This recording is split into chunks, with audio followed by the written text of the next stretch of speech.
Okay. Hey, before I start, I got about 80 slides in the next 20 minutes, so if you can't see one of the screens, this talk really isn't going to make a lot of sense, so, feel free to come out here, sit on the floor, or whatever, but you really need to be able to see the slides. All right, we ready to go? I can't see the slides, so I don't know what's going on. And my clicker's not working. No, we tested this. Technology. Wait, let's try this. How about this one? I can't handle it. It moved. We're good. I think we're going to get it. All right, see. Normally I bring my own. Next time I use mine. Okay. You can read that if you want. In the spring of 1962, Seattle was preparing to host the World's Fair. The Space Needle was built. The monorail was running across the city between its two stations, the same two stations it has today.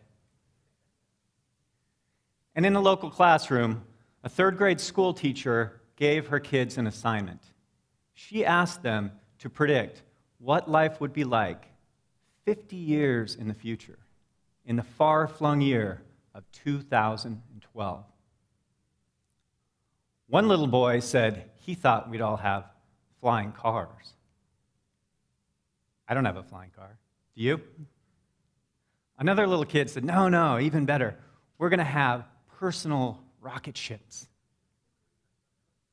But one crazy little girl in the class, she made a different prediction.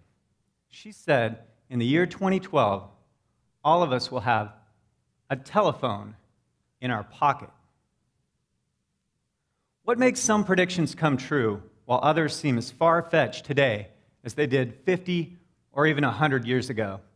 Take artificial intelligence, for example, the idea that a computer could think like a human being. This chart shows the predictions from experts in the field over time of how far we are away from AI. 60 years ago, they said, it's about 50 years away. And if you take the average of all the experts in the field today, you come up with a number that's about 50 years. So that leads me to say that, predicting the future is actually pretty easy. It's predicting when that's hard. But that's exactly the challenge that the entrepreneurs here at this show face. They know that they can build something, but is it the right time to make it? Are they making the Apple Newton, or are they making the Apple iPhone? So before I go on to that, which is going to pretty much be the rest of my talk, I want to back up a little and tell you a little about myself. Zach told you some about me, so I can go through this pretty quick. That's me as a kid, growing up outside Seattle. When I was a kid, there were no video games. Life was dull. But not only was it dull, it was kind of lonely in a way that is hard to imagine today. Think about the feeling that you have when your cell phone is out of battery, when the internet is down. It was like that for decades. Fortunately, the first personal computer came out, Apple II, Atari 800. I got an Atari. As Zach said, I started to make games. I made 3 games for a little game company in the early 80s. And went off to college, got a computer science degree, got hired by a little company called Microsoft.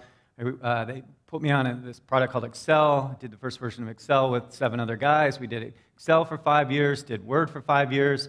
And then I got to go do what I really wanted to do, which is build Microsoft's presence in the gaming business. I started growing their PC gaming business, grew up the team from about 50 people up to several hundred. Then one day, these crazy guys walked in my office. They had this idea to make this DirectX box. They were from the DirectX team. We turned it into the Xbox. You know about that. Put out a bunch of games for Xbox, had a lot of fun. Left Microsoft about a decade ago in 2004, and wasn't sure what I was going to do. And I started to be approached by friends in the gaming business, and they wanted help starting game companies. So helped form a few local game companies in the Seattle area. I'll talk about Airtight in a little bit. I was approached by other people to be a board member. I'd never been a board member before, but started becoming a board member for different Silicon Valley tech companies and Seattle tech companies. And I also work as an advisor to a whole bunch of different companies. So anyway, that's what I do today, a bunch of random stuff. And I thought the easiest way to explain all that to you would be through a series of 100-year-old Victorian-era postcards. So I started collecting these cards a few years ago, and they're really amazing things. They're 100-year-old postcards. They came in boxes of chocolate and cigarette packs, and they depict the Victorians' idea of what life would be like 100 years in the future, in the year 2000. And that's going to be kind of the core of my talk going forward. So let's just jump in and see how well the Victorians do. If I could get my clicker working. Okay, here's a simple example. So in this slide, in the year 2000, they imagined that in cities we would have moving sidewalks. So you wouldn't have to walk from place to place in the city. You could just stand on the sidewalk, and it would take you quickly and easily to the place you want to go. And of course, we do have moving sidewalks. So that looks like a pretty good prediction. Mostly they're in airports, and I have seen a few in cities, but it's unusual. But there's only one problem with this prediction. The moving sidewalk was actually invented in the 1800s, and it was first shown at the 1900 World's Fair in Paris. So that's a really easy way to predict the future. You just predict something that's already been invented. But a lot of these slides, a lot of these Victorian-era postcards that I have to do with airplanes. The idea that you could build a machine that could fly was on everyone's mind, and they thought about, wow, if we had these flying machines, how might we use them? So here's a great example. Maybe we could have flying taxi cabs in our city.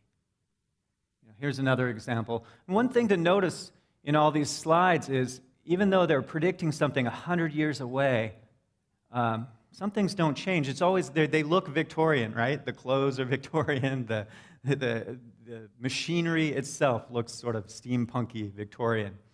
So that's one thing we have to be careful about when we think about the future, is which biases we have from today that we're projecting onto the future. I like this one. Here's a young couple going out on their honeymoon in their airplane, and they brought their chef along, which is handy to have. Of course, if you have a chef, you have to have a stove for them to use. So just replace the tail of the airplane with a cast iron stove. Maybe you could have vehicles that would fly without wings. If you had flying vehicles, maybe they could do important tasks. Maybe they could deliver the mail. Or here's a common problem we have, getting our chimney sweeps up to the top of our roofs to sweep our chimneys. Well, you could just use an airplane, and they could just climb down a ladder onto the chimney. Doesn't really make sense, does it? But, if you just take a static picture, maybe it's okay. Surprising number of them, they're chasing birds. I don't know if this was a big activity 100 years ago, but, here's a guy, if you had a flying airplane, it'd be a really easy way to catch birds. Yeah, that's what I think. But we make those same mistakes too, don't we? Having a technology but not understanding how best to use it.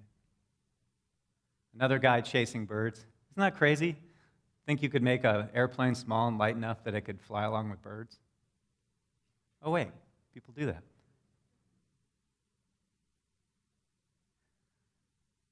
The first company that I worked with after I left Microsoft was a company called Airtight, and they were known for flying stuff. They had done a game called Crimson Skies for me back on the Xbox. Fun game for people. See a few heads nodding who played this game. And right at that same time, I joined the board of a company called Aegea. So that was Airtight Games. I joined a board of a company called Aegea. And Aegea had the futuristic idea that, well, every game console, every gamer PC had a graphics accelerator in it, a piece of hardware that made graphics go really fast. And the next big thing at that time in gaming was physics.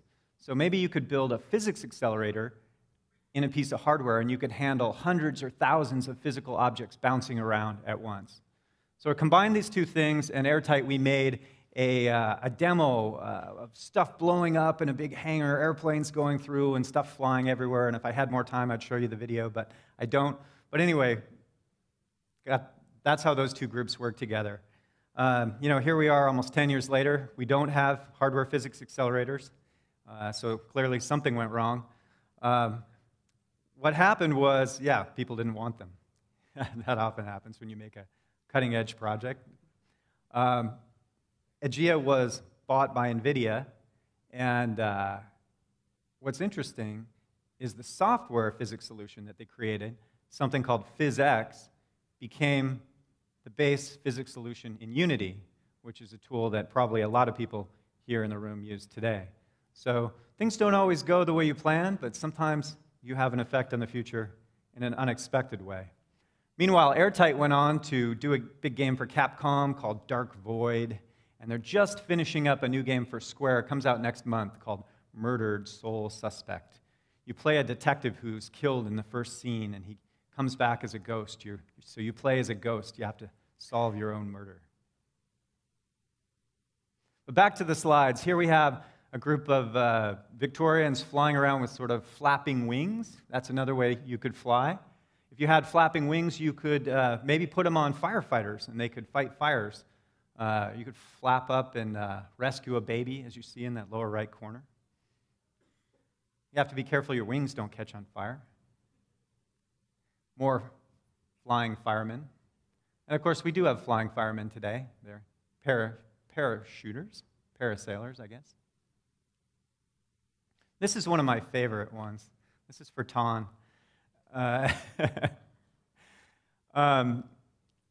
Okay, so I'll give you my interpretation of this Victorian postcard. Here we have one poor kid. His job is just to turn the crank on the machine. You don't want that job. There's clearly a professor. You can tell he's smart because he's old and has gray hair. And he's feeding books into the hopper of this machine. And the kid's turning the crank. I assume that what the machine is doing is shredding these books into really, really small pieces, small enough that they can be then transmitted through the wires and directly into the brains of the children. That's easier than reading. It reminds me of a few different things.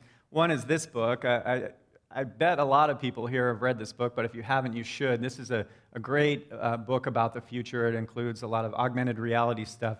It also has a kind of evil Google-like entity that is trying to destroy all the libraries in the world by shredding them so that they can scan them and have a scan of all the books ever made.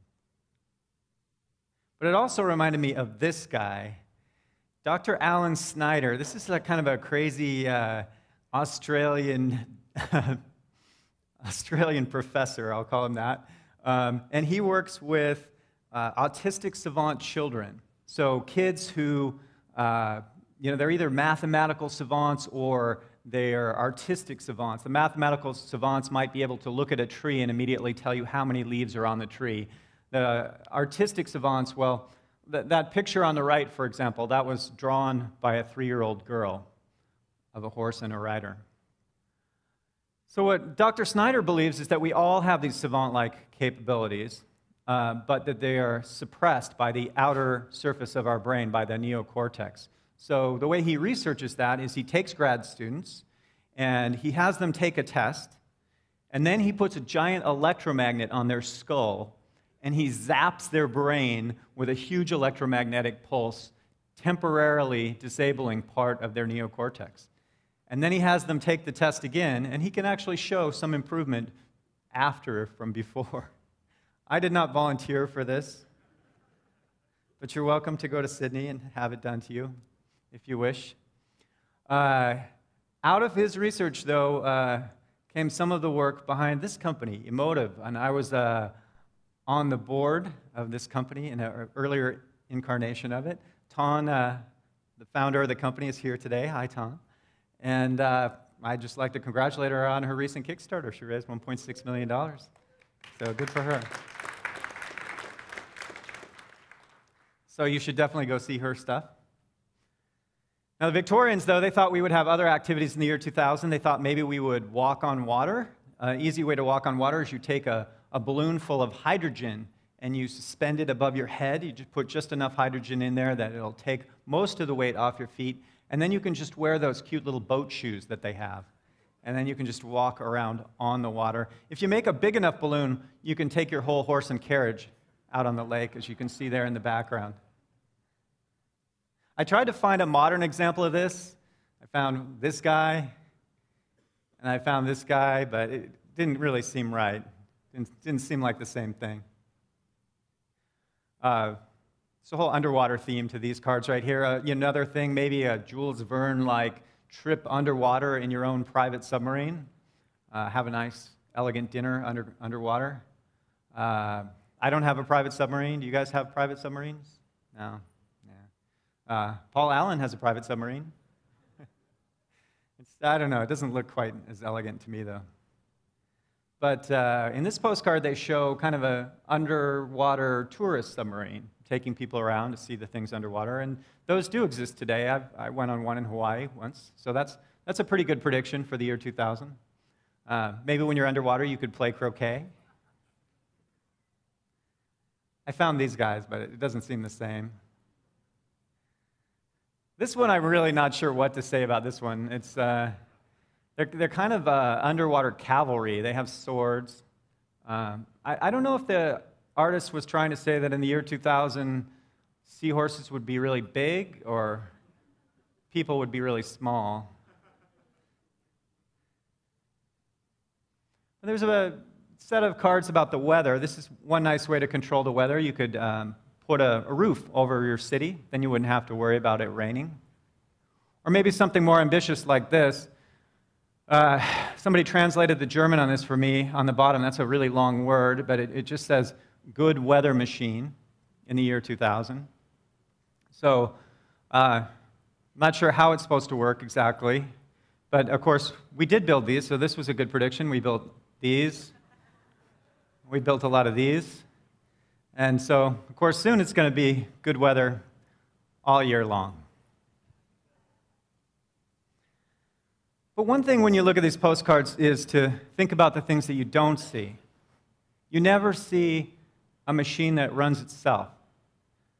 You know, the idea of something like a computer, of a connected series of computers to form a network, it's just completely beyond the comprehension of somebody from that time, or almost everybody from that time. So you always see an operator like this running sort of a Roomba-like device. And so that's one thing. You know, I said earlier that predicting the future is easy, but sometimes the things that really matter are the ones that are the most difficult to predict. I know, I was at Microsoft the time when the World Wide Web took off, and it definitely caught people by surprise. I mean, the idea that there were a lot of people, including Microsoft, trying to build private networks, but the idea that you could just create a standard and all the computers in the world would sort of spontaneously connect to each other, sounds like fantasy. But of course, it's the world we live in today. Here's a few more machines imagined for the year 2000. Here's a barber machine. A barber can just stand there and cut multiple people's hair at once. I'm not sure I would volunteer for that. I tried to find a modern equivalent of that. I found this, the Flowbee. I like the kid in the inset. Can you see that? He just shows how to put, this is, by the way, it's a thing with whirling blades you hook to your vacuum cleaner, and then you set it on your head. The vacuum sucks your hair in, and then the blades cut it. So yeah, the kid is showing how to use it, and then the last little panel, he's like, yes, got the haircut I wanted. Actually, come to think of it, that haircut he has, it looks a lot like mine. Here's another machine from the time, a tailor machine. And I saw something like this just last year at CES. This was a cool thing. It looks like this woman is standing in front of a mirror, but she's actually standing in front of a big LED display. There's a camera pointing forward at her, so taking her image and then reversing it so that she thinks she's looking at a mirror. But then what it's doing is it's superimposing clothes on her body. And it's not just superimposing the clothes on her body. There's actually a depth sensing camera that's measuring the shape and size of her body, and it's fitting the clothes to her body. And then she's just waving her hand in the air, touching virtual buttons like on Connect, and she can flip through different outfits until she finds something that she likes, and she can see it on herself. So that seems like a pretty clear version of the future that's going to happen pretty soon.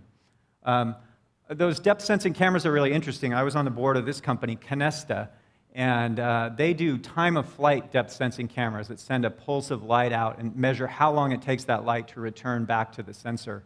This company was acquired by Microsoft and forms the core of the technology for the new Kinect, the Kinect 2, which we haven't heard a lot about yet, the new Kinect in Xbox One, but it's an incredibly capable little sensor, so hopefully they're going to find some really cool things to do with that device.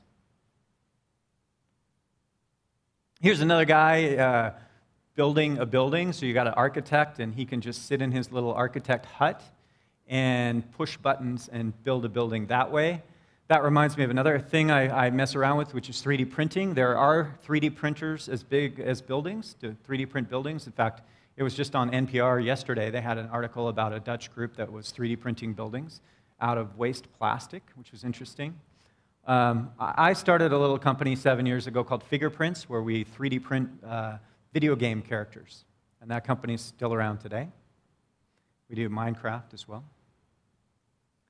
But maybe in the future, food would be different. Maybe we would get our food from chemistry sets. This guy thinks we should do that.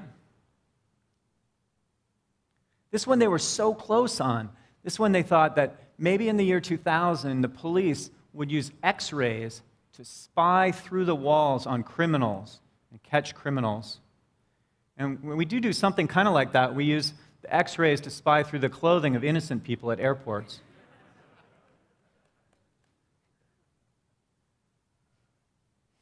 A lot of these slides, a lot of the cards also have this idea of a videophone, which I think is a really cool idea, considering the telephone was not very old at that time. And it's fun to look at the videophone because, well, just look how steampunk the thing looks. It's like this big, metal thing with giant wires coming out, and even though they can talk to somebody on the other side of the planet, they have to have a big horn that they hold to their head. Also, they never have a video screen. The idea of a video screen they had never seen. So they had seen the idea of video projected, but not on a screen. Here's another example. Here's another example. Whoops. Going backwards. Another example. And of course, we have Skype and FaceTime today. What I really wanted to find, though, was I wanted to find the Victorian equivalent of a video game console. And this was really a hard thing to do because, no computers, no concept of that kind of thing. This is the closest I could come. This is entertainment, sort of. This is theater in the year 2000. So you have an actress. She's being filmed there in the upper left corner. And then on the right side, they're playing it back. You see that thing in the back? It looks kind of like a player piano. That thing is playing back both the audio and the video from the theater. And everybody can sit around with a little horn to their ear and listen to the performance. And then you have that round inset, and that's really cool because somebody who's not even in the room during the playback could also be listening to the performance. It's kind of like multiplayer gaming. Kind of like the Ouya. But I'm almost done with my talk. But before we retire to the smoking room, warmed by the glow of a single small piece of radium, as in this picture,